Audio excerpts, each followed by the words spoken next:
Welcome to the Project Tzitzis broadcast.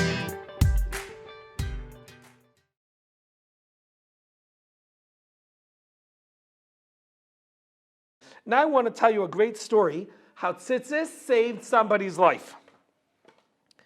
There was a man, a bacher, who was not married, who was diagnosed with yana machala, with a disease, lo aleinu.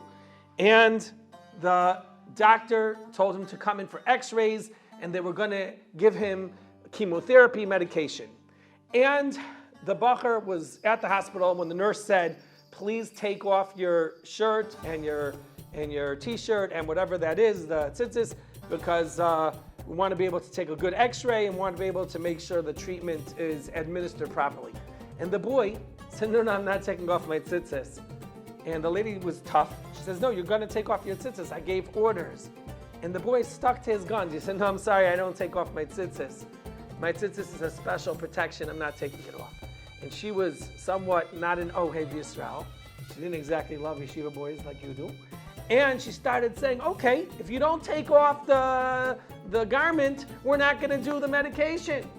And she left him in the waiting room for 3 hours.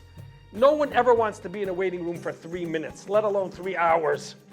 Finally, a doctor came to examine his case, and the doctor said, hey, what's the story with this boy? Why wasn't he treated yet or serviced? And she says, well, he's stubborn, he doesn't want to take off that religious article.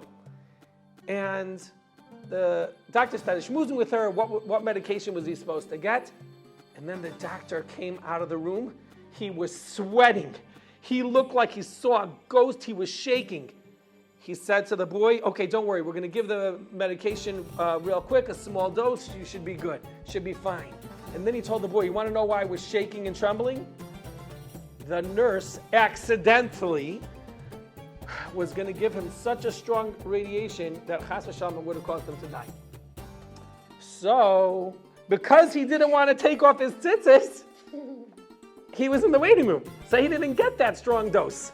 And he ended up getting the little dose. Rabbi Zilberstein finishes the story by saying he got a phone call one day from that boy.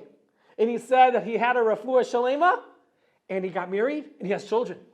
Is that a double, triple simcha? Yeah. And he believes it was because he adhered to the mitzvah of tzitzis.